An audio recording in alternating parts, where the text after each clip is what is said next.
অন্তরে লাগার মতো সেরা বয়ান একবার শুনুন জামশেদ মজুমদার। ও তো সেই কুলাঙ্গার, ও তো ওই অপদার্থ, ওই জালেম যে তার মায়ের চিকিৎসায় বড় ভাইয়ের সাথে ভাগ করে। তার গরিব ভাই, ভাইয়ের দুইটা ছেলে, ছেলে মেয়ে নিয়ে দিন কষ্টে পার করে। সে ঢাকা শহরে নিজের ফ্ল্যাটে থাকে, ঢাকা শহরে নিজের বাড়ি আছে, সে চিকিৎসায় মায়ের সাথে ভাগ করে ভাইয়ের। তা কোন ভাই গরিব ভাইটার সাথে ভাগ করে? আমাকে বলছে যুবককে নসিহত করতে। তো যুবক হচ্ছে তো ও যে তার মা পেটের নিচে তাকেই চেনে না। আল্লাহকে তো দেখা যায় না। আল্লাহকে কি দেখা যায়? কিন্তু মাকে তো দেখা যায়। যুবক হচ্ছে ও যে তার বউয়ের কষ্টে কাজে দেয়। আরে তোর ভাবি জানিস, একটা মানে যেমন চাইছি আল্লাহ তেমন দিছে, জানি না কি ভালো কাজ করছি। পেটে যখন বাচ্চা ছিল কি যে কষ্ট, তারপর আমার কষ্ট দেয় নাই। আহারে কষ্ট যদি দেখতি, কিন্তু সে নিজে তার মায়ের পেটে ছিল। তার মা আরো বেশি কষ্ট পাইছে, কারণ অভাবে শেয়ার করবেন। আরে রাজা মহারাজারা কষ্ট পাইছে আগে, এখন তো ফকিররাও পায় না। ঢাকা শহরে নাকি ভিক্ষা করে মানুষ তিনতলা বাড়ি করে। কিন্তু একটা সময় তো রাজ রানীরাও কষ্ট পাইছে, কারণ রাজারা মানে মন মতো যেভাবে খুশি সেভাবে দাস দাসী রক্ষী টক্ষী রাখতো, তো বৌরা তো এগুলো মানে নিতে পারতো না। আগের যুগে রাজ রানীরও তত সুখ ছিল না, ওর বউয়ের যত সুখ এখন মাশাআল্লাহ। তারপরেও তো 42 ইঞ্চি সিনেমার টিভি না হলে ওর চলে না, বক্স খাট না হলে ওর চলে না, অমুক ব্র্যান্ডের সোফা না হলে চলে না, সিরামিক লাগবে, এসি লাগবে, ফ্যান লাগবে, কাজের মহিলা লাগবে। তরকারি কুটলে এখানে নাকি দাগ পড়ে যায় বেচারার বউয়ের। তারপরে আবার মা এই বাসায় থাকতে হবে কেন? তোমার মা ওই বাসায় থাকে, তোমার ভাইয়ের ছেলেকে তোমার বাপে স্কুলে দিয়ে আসে, তোমার মা ছোটটারে কোলে রাখে। আমাদের এখানে থাকলে তো আমাদেরগুলো একটু রাখতে পারে। তাহলে মা লাগবে কেন? বাচ্চা কোলে নেওয়ার জন্য। বাপ লাগবে কেন? বাচ্চা মাদ্রাসায় দিয়ে আসার জন্য। তো এই যুবকরা আমি কি বলবো? আমাকে বলেন আপনারা যুবককে নসিহত করতে। ও আল্লাহ সম্পর্কে ওকে কি বলবো? ওর মা ওকে পেটে নিছে, অভাবের সংসার ছিল, ও নিজে দেখছে, ও নিজে দেখছে। এটা মেহমান না আসলে গুস্ত খাইতে পারতো না, তো না পারলে কি ওর মা খাইতে পারছে? ও নিজে দেখছে অভাব। ও দেখছে ওর মা ওর বাপের মায়ের চোটে এই ঘর ফালাইয়া 2 ঘর দৌড়ায় যায়, আরেক ঘরে যায় ঢুকছে, ওর বাপ ওখান থেকে দৌড়া নিয়ে আসা ওর মায়ের আবার মারছে। ও দেখছে এই কষ্ট, ও এই কষ্ট দেখছে ওর মায়ের। ওর মাকে দেখছে, ওর মায়ের নির্যাতন দেখছে। ওর মা ওর দাদির সাথে সবসময় লাইগা থাকতো কিছু একটা নিয়ে। বাচ্চা কোলে নিলে সমস্যা, কাম কাজ নাই, ফলজ্ঞ হয়েছে, মাইয়জ্ঞ হয়েছে, এটা এখন সারাদিন করে থাকবে, দেখায় আমরা রাজও ফালি নিয়ে দোষগা। আবার এবার এটার রেখে কাম কাজ করলে বলে যে আমি মারিয়ালা, আমার বংশ আগের বংশ আগে দিত না, মেরে ফেল, কান্দতে কান্দতে কান্দতে আমার নাতি মেরে ফেললো রে, কোলে নেয় না রে। ওর মা এই একটা ট্রমার মধ্যে দিন পার করছে। ওর নিয়ে এক কোমরে ওরে রাখছে, আরেক কোমরে ধান নিছে, এক কোমরে ওরে রাখছে, আরেক কোমরে চুলার মধ্যে আগুন দিছে। ও তো দেখে বড় হয়েছে।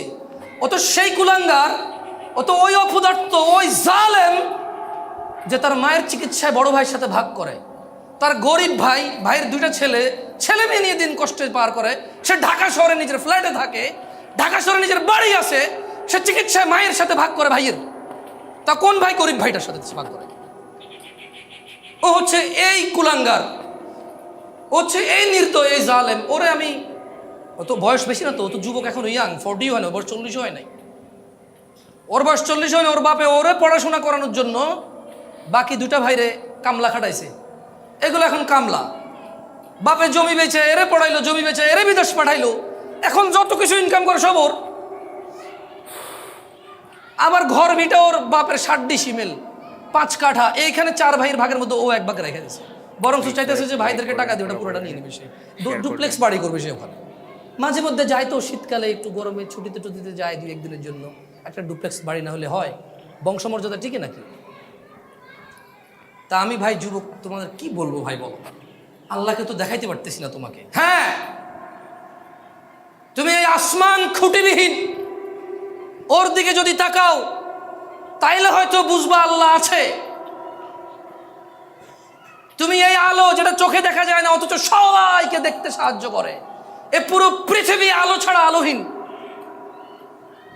কিন্তু এই আলোটাকেই দেখা যায় না। যে ফুল দেখাচ্ছে এখন, এটা লাল, এটা হলুদ, এটা সাদা। আমার গায়ের পাঞ্জাবির একরকম কালার, তোমার গায়ের কোটি আর একরকম কালার। যে আলো দিয়ে এগুলো দেখা যায়, সে আলোটা অদৃশ্য, দেখা যাচ্ছে না ওকে। যে বাতাস অনুভব হয়, কাপড় ওড়ে, কোনো কিছু উড়ে, গাছের পাতা নড়ে, সব বোঝা যায়, দেখা যায় না বাতাসটা শরীরকে শীতল করে, ঠান্ডা করে। পানি যেমন দেখা যায়, ধরা যায়, বাতাস তো ওরকম দেখা যায় না। যদি সে এগুলো নিয়ে বিবেচনা করে, যুবকে আমার যারা এখানে উপস্থিত আছে এখন, তাইলে হয়তো সে আল্লাহর বিষয়টা একটু বিবেচনা আনতে পারে। আল্লাহ বলছেন মানে মন্দ কাজ করলে মানুষ কোথায়, পরিণাম কি? তো জাহান্নাম কার জন্য? ইন্নাল মুজরিমিনা ফি আযাবি জাহান্নামা খালিদুন, নিশ্চয় অপরাধী পাপী সে জাহান্নামে চিরস্থায়ী হয়ে থাকবে। তো অপরাধী কে?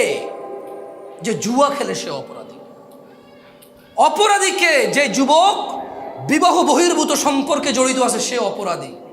অপরাধীকে যে নেশায় মত্ত আছে সে অপরাধী।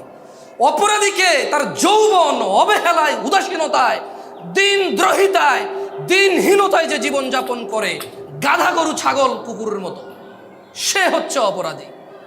অপরাধীকে যে তার বাবার কষ্ট বোঝে না, অপরাধীকে যে তার মায়ের কষ্ট বোঝে না, অপরাধীকে যে তার স্ত্রীর কষ্ট বোঝে না, অপরাধীকে যে তার বোনকে পর করে দিয়েছে, যে তার বোনকে সম্পদ থেকে বঞ্চিত করে, যে তার বোনকে নিজের আপন মনে করে না, যে তার বোনের কষ্ট নিজের কষ্ট মনে করে না, যে তার ভাগিনাকে পর মনে করে, শালাকে আপন মনে করে। শালাও আপন, ভাগিনাও আপন, দুইজনই আপন, কেউ কারো প্রতিদ্বন্দ্বী নয়। একটা আত্মীয়, একটা পরম আত্মীয়। সে অপরাধী, সেই পাপী যে ফজরে ঘুমিয়ে থাকে, যে জোহরে আড্ডায় থাকে, যে আসরে ক্লান্ত থেকে বিশ্রাম করে নামাজে না গিয়ে, যে মাগরিবে চায়ের জন্য ওঠে, নামাজের জন্য ওঠে না, যে এশায় টেলিভিশন আড্ডাবাজিতে ব্যস্ত থাকে, সে লোকটা হচ্ছে অপরাধী। যে বলে আমি জেনারেল, উনি আলেম, আমি বুঝি না ইসলাম, ওই লোকটার চাইতে বড় অপরাধী আমি। ফতুয়া দিছি, শুনছেন আপনারা কখনো? আমি কখনো ফতুয়া দিছি? ফতুয়া মানে কি? মন্তব্য করা, কোনো কিছুকে হারাম হালাম বলা, জায়েজ বলা, না জায়েজ বলা। মানে আমি বলছি তুই কাজটা ঠিক করছ না, এটা হারাম, এটা হলো কি? তাহলে চায়ের দোকানে মুফতি পাওয়া যায় কি না? ফতুয়া কে দেয়? মুফতি। ফতুয়া কে দেয়? চায়ের দোকানে, বাস স্ট্যান্ডে, ঘরের নিচে বন্ধু বন্ধু মিলা ইসলাম নিয়ে ফতুয়া দেওয়ার লোক আছে না নাই? মন্তব্যই হচ্ছে ফতুয়া। তো কি মন্তব্য? আপনি একটা বিষয়ের উপরে মন্তব্য করলেন, দিস ইজ হোয়াট কল ফতোয়া। তো আমি কি মন্তব্য করি আপনারা শুনছেন কখনো? বাট আমার নজরে এই দেশে আসছি 2014 সালে। আমি বহু মানুষ পাইছি যারা উপন্যাস পড়ে বৈশা বৈশা, কোরআন সুন্নাহ পড়ে না। এরপরে যে লাইগা গেলে ওরে কিছু না করলে, ওর একটা বুঝ আছে দুনিয়া আখিরাত নিয়ে, সায়েন্স মাইন্স নিয়ে কিছু একটা বোঝেও, আইসা বলবো যে আমরা জেনারেল, আমরা বুঝি না, ওরা আলেম। এর চাইতে পথভ্রষ্ট লোক আমি আমার চোখে দেখি নাই, যে নিজেকে জেনারেল বলে সেপারেট করে ফেলে, আর কোরআন সুন্নাহ যারা জানে তাদেরকে আলেম বলে একটা গ্রেডিং করে ফেলছে। কি করে ফেলছে? ওই আমরা জেনারেল ধর্মকে আমরা বুঝি, এক হুজুরে একটা কহেন, কোনটা হুনবু ধর ভাই, তারা তাদের মতো, আমি আমার মতো। আরে তো ওরে কি আলেম হওয়া নিষেধ নাকি? ওর আলেম হওয়া নিষেধ? ওর ইসলাম পড়া নিষেধ? তোমাদের ইসলাম পড়া নিষেধ? সত্য করে বলো। এই কেউ ভিডিও তো অধিক হচ্ছে না? ভিডিও তো অধিক হচ্ছে না, ঠিক আছে। কারা কারা দেখে সুন্দর করে মানে কনফিডেন্ট আছে যে আমার পড়া শুদ্ধ, আমি চাইলে এখানে মাইকে এসে পড়তে পারবো, আমার পড়া শুদ্ধ? হাত তোলেন তো। কোরআন দেখে পড়তে পারেন শুদ্ধভাবে, হাত তোলেন। হ্যাঁ হ্যাঁ, মাশাআল্লাহ, নামান সাচ্ছি, হয়েছে বাপরে। তো বাকিদেরকে নিষেধ। জীবনে কোথাও শুনছেন কোম্পানির মালিক আর পিয়নের বেতন এক হয়? মানে মালিক যা পাইছে পিয়ন তাই পাইছে, এরকম হয়? কখনো শুনছেন? কখনো শুনছেন ডিএজির বেতন আর হাবেলদারের বেতন এক হয়? কখনো শুনছেন কোম্পানির ঊর্ধ্বতন ম্যানেজার আর হলো যে এই যে চা নিয়ে আসে বা ক্লিনার, তার বেতন এক হয়? যদি এক হয়, কেউ কি ওই কোম্পানির ক্লিনার হওয়াটাকে সৌভাগ্যবান মনে করবে না? করবে কি না? ধরেন আপনি মাস্টার ডিগ্রি পাস, এক জায়গায় বলছে ভাই ম্যানেজার হও, বেতন 40,000। আরে বলতেছে যে আমার কোম্পানিতে চলে আয় ভাই, আমি কোম্পানির সিইও, মাসে 5 লাখ টাকা বেতন নেই, তুই চাটা এনে দিবি, তোরও 5 লাখ দিব ভাই, আমরা মানে এক জায়গায় থেকে 2 রকম বেতন নিব না ভাই। তো এই মাস্টার ডিগ্রি পাস লোক কি 40,000 বেতনে যায় ম্যানেজার হবে, নাকি 5 লাখ টাকা বেতনে যায় পিয়ন হবে? কি হবে? তো খায়রুকুম মান তাআল্লামাল কুরআন ওয়া আল্লামা। তোমাদের মধ্যে তোমাদের মধ্যে ওই ব্যক্তি উত্তম, কম বেশি বলে না কিন্তু, বলছে তোমাদের মধ্যে ওই ব্যক্তি উত্তম যে শেখে এবং যে শিখায়। আরে ওয়াল্লাহি হাদিসে কোনো পার্থক্য করে নেই। হ্যাঁ, ভিন্ন ভিন্ন মর্যাদা আছে। আমি যারা শিখাচ্ছি সে যা পড়ে সেটা সওয়াব আমার আসবে, সেটা সওয়াব কি আমার আসবে, এটা ভিন্ন ভিন্ন আছে। এবারে সে যারে শিখাবে তারটা সে পাবে, এই দুজনেরটাই আমি পাবো, কারণ আমি শিখেছি। এমএলএম বুঝুন তো, এমএলএম শেখ হাসিনা বন্ধ করে দিয়েছিল যে হাজার হাজার মানুষের টাকা মারি গেছে। হ্যাঁ, এক শ্রেণীর হুজুররাই বাইরে ছিল তখন, বাইরে বলছে যে টাকা দাও, জমি কিনে ডাবল করে দেবো, গাছ লাগাবো, মাছ লাগাবো, ওই করবো সেই করবো। একবারে পাবলিক মহিলারা দুলা ভাইয়ের কথায় জামাইয়ের বিদেশে একটা ডিপিএস ডুপিএস সুদ মুদে যা জমা রাখছে সব আইনা না জানাইয়া বোন থেকে ভাই থেকে হাওলাত নিয়ে দিয়েছে, সব গায়ে। হ্যাঁ, এখন জামাই বলতেছে তোর আমি তালাক দিব, তুই কার লগে প্রেম করছিস, পরকিয়া করছিস, ওরা টাকা দিয়ে দিছিস। দুলা ভাই বলতেছে কখন শালি তুমি আমার কখন টাকা দিছো, এরকম তো কোনো কথা নেই। এই তোমরা কি দেখছো আমার টাকা দিছে? কয় না। কারণ দুলা ভাই তো বলছে কাউরে কইস না, ওই কাউরে কয় নাই। তো যারা এমএলএমটাকে ভালো করে বুঝেছে, আফসোস তারাও খায়রুকুম মান তাআল্লামাল কুরআন ওয়া আল্লামাকে বুঝে নাই। অথচ ওইটা ছিল ফেক, এটা হচ্ছে রিয়েল। ওইটা অসত্য, এটা সত্য। এটা কেমন সত্য? এটা চিরন্তন সত্য যে আমি যারে শিখাবো, সে যারে শিখাবে, সে যারে শিখাবে আমার পর্যন্ত এসে পৌঁছাবে। তাইলে যারা আপনারা কোরআন দেখে পড়তে পারেন না, আপনাদের জন্য কি নিষেধ ছিল কোরআন পড়া? এখনো কি নিষেধ? নাকি জেনারেল আর আলেম? আপনি জেনারেল না?